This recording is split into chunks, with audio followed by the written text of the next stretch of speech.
Du coup, merci de m'accorder cet entretien. Alors, je vais vous laisser vous présenter dans un premier temps. Eh bien, je m'appelle Julien Gélas, je suis auteur, metteur en scène et compositeur, pianiste et co-directeur du Théâtre du Chêne Noir. Voilà, j'ai une vie entre la France et la Chine où je fais aussi beaucoup de concerts et de théâtre. Et là, je suis en l'occurrence dans l'actualité du moment metteur en scène pour le Horla de Guy de Maupassant.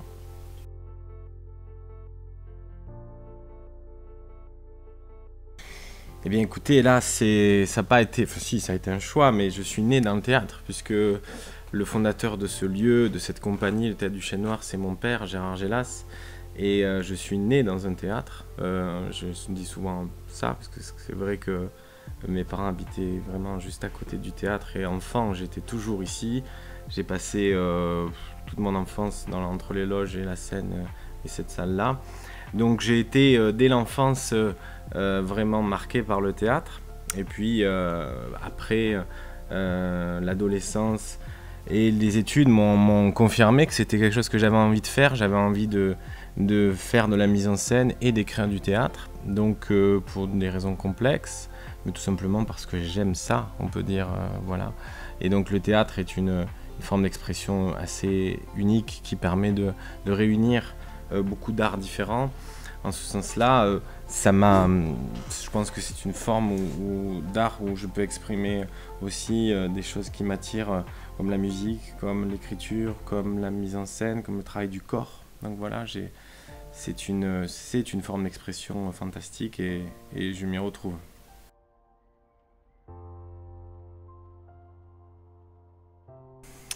Mais écoutez, tout simplement parce que je suis d'abord un amoureux de Guy de Maupassant. J'adore tout ce que Guy de Maupassant a écrit globalement. Et c'est vrai que je n'avais pas lu cette nouvelle du Horla.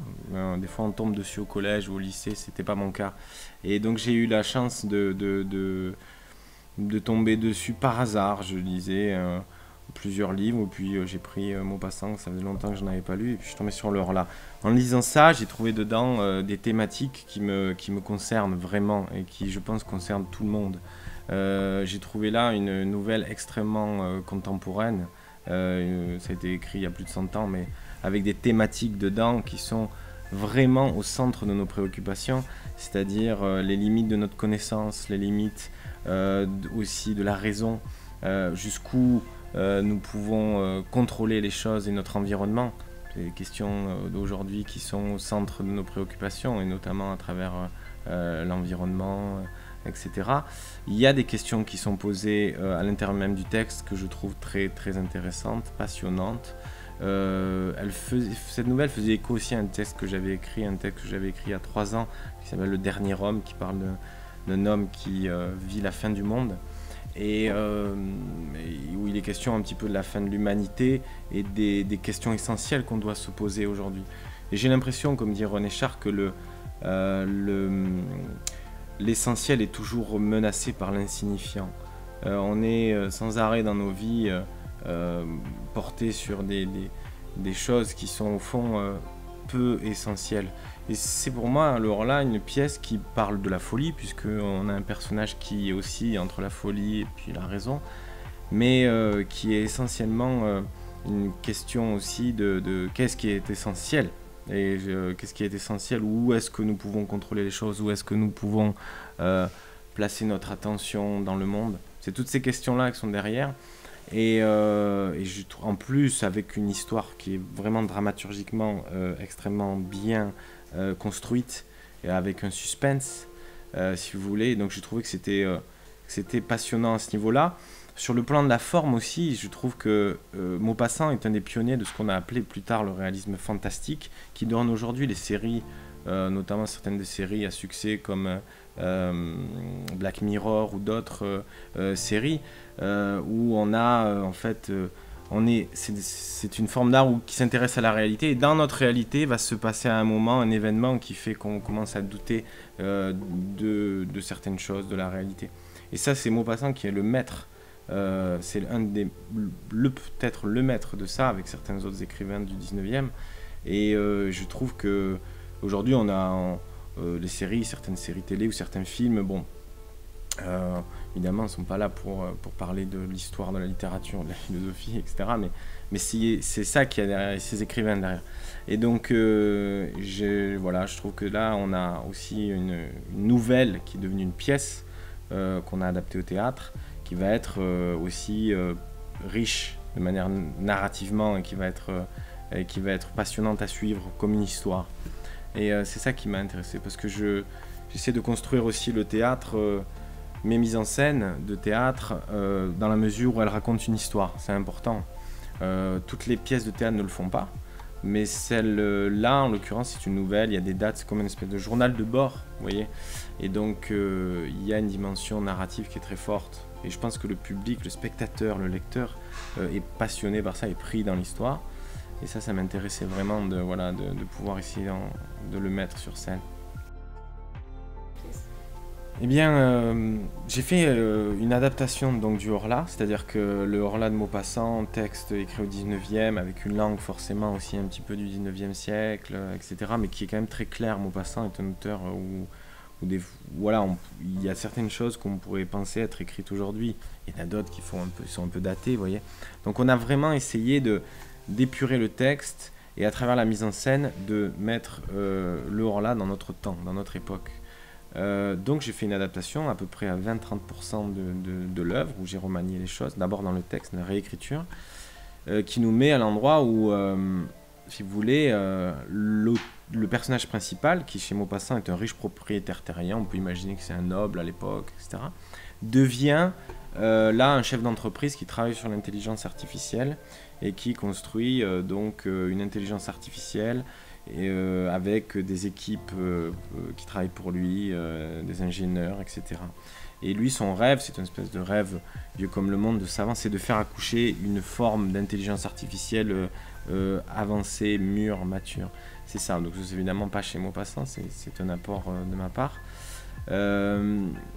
Et si vous voulez, la mise en scène, à partir de là, la mise en scène, je me suis permis, à travers la mise en scène, donc de mettre en relief tout ça, c'est-à-dire par la lumière, de jouer avec des couleurs qui instillent le doute, l'inquiétude, des couleurs qui sont vertes ou bleu foncé, avec une image vidéo aussi, un travail vidéo qui est fait puisque l'intelligence artificielle est projetée par un vidéoprojecteur, et une scénographie qui est aussi contemporaine. Des costumes, etc., qui est épuré, mais qui globalement nous fait passer le message que cette histoire, elle se passe maintenant.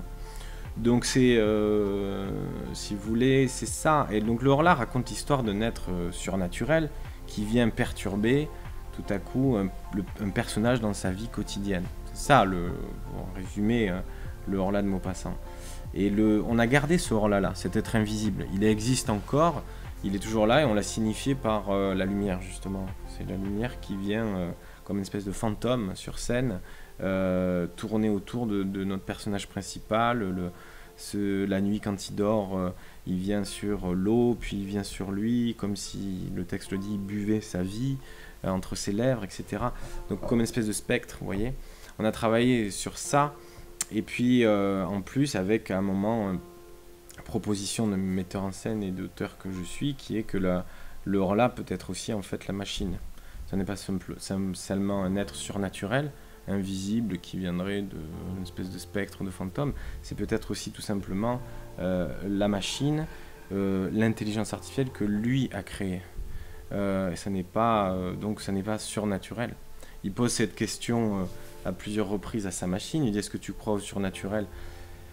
Et en fait, la machine lui répond: mais comment ne pourrais-je ne pas le croire au surnaturel? Parce qu'en fait, le surnaturel pour la machine, c'est une évidence. C'est-à-dire, dans ma conception, en tout cas philosophique des choses, il n'y a rien de surnaturel.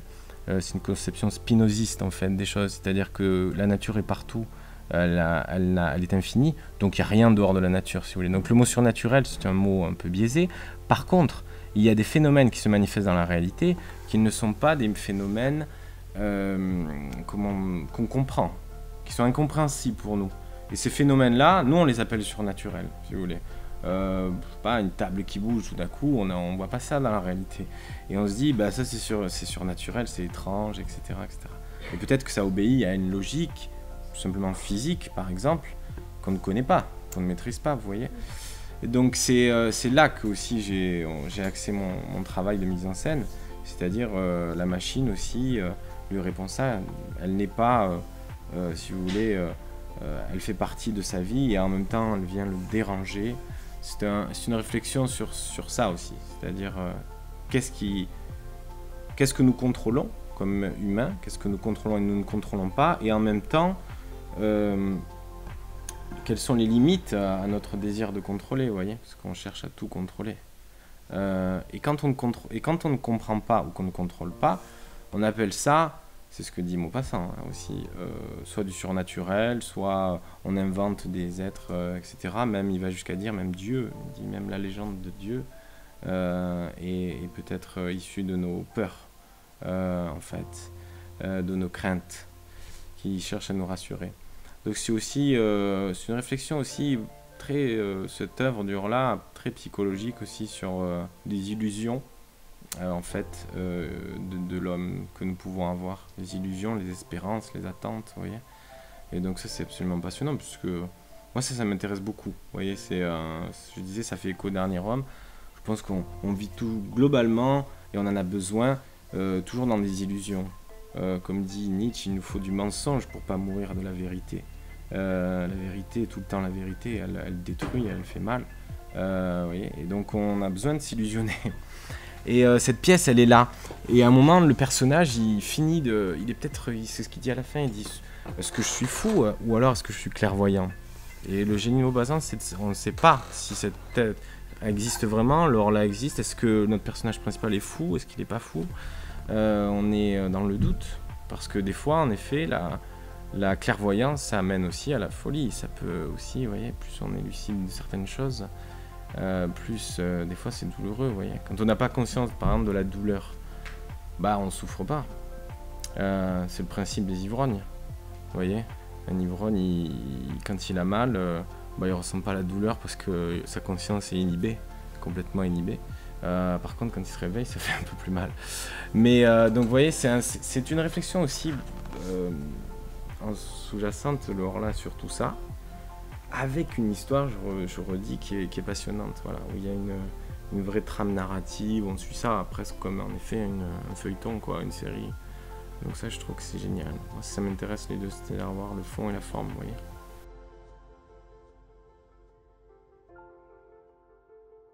Mais oui, c'est un mélange entre, si vous voulez, l'époque actuelle et ce qui et on pourrait dire des problématiques qui sont anciennes, plus anciennes, c'est-à-dire des problématiques qui ont toujours existé en fait. De toute façon, toutes les œuvres, si vous voulez, le génie des grandes œuvres, c'est qu'elles peuvent être toujours transposées. Il y a la langue qui, des fois, nous pose problème, parce que ça a été écrit il y a 2000 ans ou 200 ans. Il y a des mots, on se dit, on l'utilise plus beaucoup, etc. Mais si vous voulez, elles peuvent toujours être transposées aujourd'hui, parce que les problématiques qu'elles soulèvent, les images qu'elles nous renvoient, sont toujours les mêmes dans lesquelles nous sommes. L'humanité ne progresse pas. Moi, personnellement, je ne crois pas au progrès spirituel de l'humanité, je crois au progrès scientifique, matériel éventuellement, mais pas au progrès spirituel. C'est-à-dire que nous avons toujours peur de la mort, comme les premiers hommes. Nous avons toujours des attentes, des espoirs, le besoin d'être aimé, etc. Ça ne change pas. Et le théâtre, la littérature, en général, nous montre ça. Et les grandes œuvres nous montrent ça avec extrêmement de clarté, beaucoup de clarté. Donc si vous voulez, là, le Horla, ça n'est qu'une manière, en fait, de nous montrer que ce que Maupassant a écrit il y a 100 ans, bah, aujourd'hui, ça pourrait très bien s'écrire aussi, se penser, se vivre.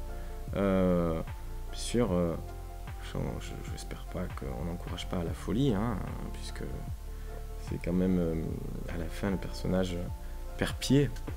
Mais la folie révèle des choses aussi, c'est ça qui est intéressant.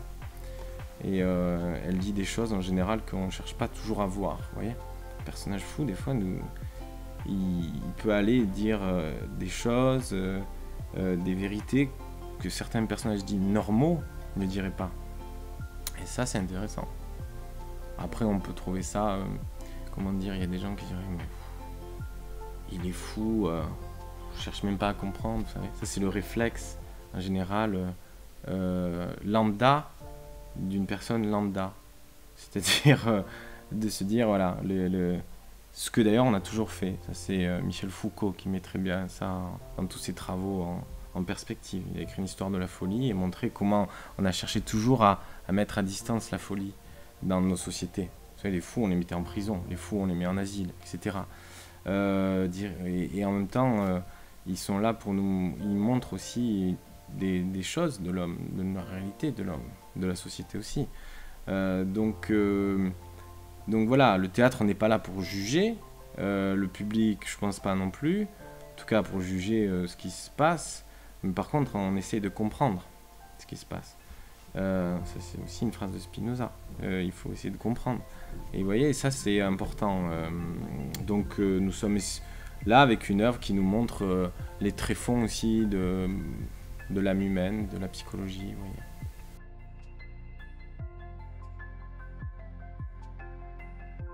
Il faut que l'histoire, en fait, qui est proposée, qu'elle soit ancienne ou moderne, me permette de soulever des choses qui me paraissent être importantes au moment où moi je les lis, vous voyez. Autant importantes pour moi. Vous savez, l'artiste, il est à la fois... nous sommes à la fois des immenses narcissiques et des sages, en un sens où on se prend pour modèle. On pense que ce que nous, on pense, tous les autres, ça peut servir d'exemple pour tout le monde, vous voyez ça. Ça, c'est le réflexe de tous les artistes. Et moi, j'y échappe pas. Hein. Donc, c'est-à-dire que ce que je considère être intéressant me paraît forcément intéressant pour le plus grand nombre. Mais il est évident que certaines problématiques dont on vient de parler là, elles concernent tout le monde. Elles intéressent tout le monde. Vous voyez, c'est comme quand on parle d'amour, quoi. Dès qu'on se met à parler d'amour, tout le monde s'intéresse au sujet. Bon, quand on commence à parler de la mort, disons que on est un peu plus récalcitrant. Mais en tout cas, on sait que ça nous concerne aussi. On peut adopter une autre posture, mais vous voyez. Et là, on est sur une pièce qui justement soulève, voilà, des choses qui sont essentielles, comme je disais au début. Et du coup, on parle de l'artiste qui va interpréter le rôle.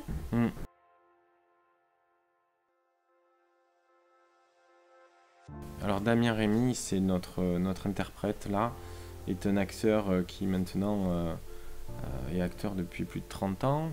Il a commencé plus ou moins au Théâtre du Chêne Noir. Il a une expérience de comédien accompli, et notamment dans ce genre de rôle.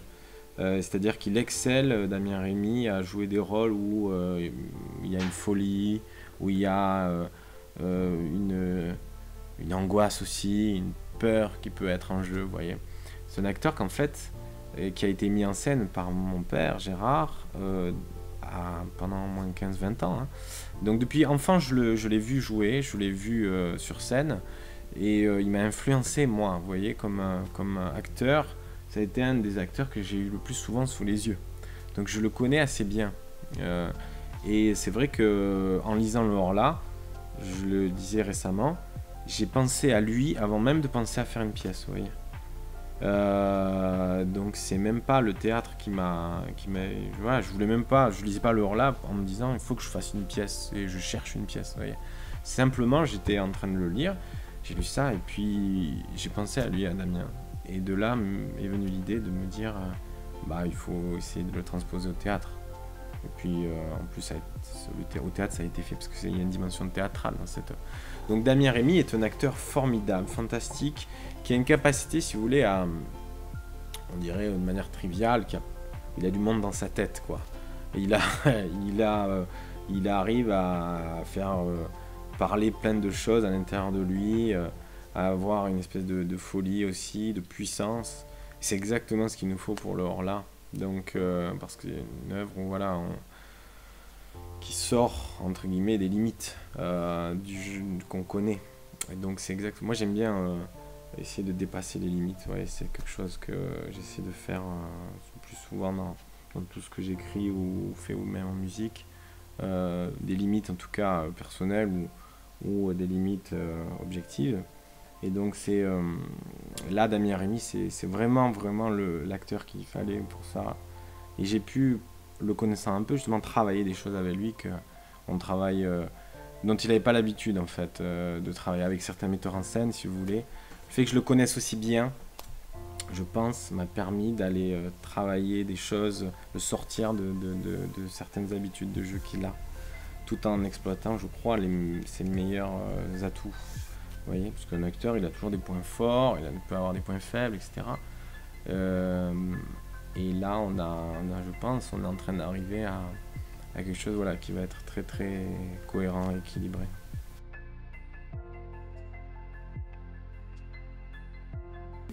Il ne connaissait pas le texte et dès qu'il l'a lu, on s'est vu dans un café et il m'a dit c'est fantastique. Et on a fini au bout d'1 heure et demie en se disant tous les deux bon, quand est-ce qu'on commence parce qu'on est un peu pareil tous les deux sur ça. C'est-à-dire que dès que quelque chose nous plaît, on est capable de foncer et de ne pas s'arrêter, de commencer.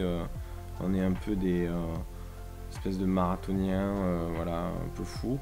Et donc c'est vrai que moi ça fait 5-6 mois que je prépare ce projet, mais on aurait pu commencer en mai ou en juin si vous voulez, pour des raisons de calendrier on l'a pas fait, mais on était tous les deux sûrs que c'est ce qu'il fallait, que c'était une pièce avec laquelle on allait proposer quelque chose de fort. Et très vite, hein, à la fin je vous dis de l'entretien, on était prêts à y aller, quoi.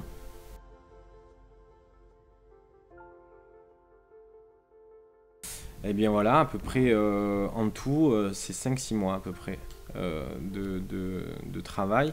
Alors évidemment de manière ponctuelle parce que j'ai d'autres projets, on fait d'autres choses aussi, d'autres pièces, puis il y a le théâtre. Mais il y a eu la préparation du décor, il y a la préparation des lumières, il y a l'adaptation en elle-même dont je vous parlais sur le texte, qui m'a pris aussi un petit peu de temps. Il y a l'acteur lui-même pour qu'il apprenne le texte. Il y a tout ça qu'on ne voit pas. Aussi quand on arrive et qu'on voit un spectacle de théâtre, on se dit bon bah, c'est 1h15 et puis voilà. Il y a eu peut-être des répés avant, mais c'est vrai que c'est un processus long et ce processus a démarré à peu près à 5-6 mois et je vous dis des lectures, on a fait des lectures aussi, une lecture à l'Hôtel de l'Europe, on a fait des lectures ensemble et on a essayé de réfléchir à la direction qu'on allait prendre. Et très vite, après le premier entretien, même déjà tous les deux, je lui avais déjà passé à peu près les consignes qu'on allait avoir de jeu de mise en scène. Et je ne suis pas trop trompé parce qu'on est arrivé pile poil sur ce que je pensais. Donc c'est un long processus. Je vais vous remercier. Eh bien, merci beaucoup. Merci à vous. Le 21 novembre. Oui, bienvenue et on vous accueillera avec joie. Vous allez passer un... Exactement, les places sont pas chères et vous allez passer un beau moment, je pense. Bienvenue et à bientôt, merci.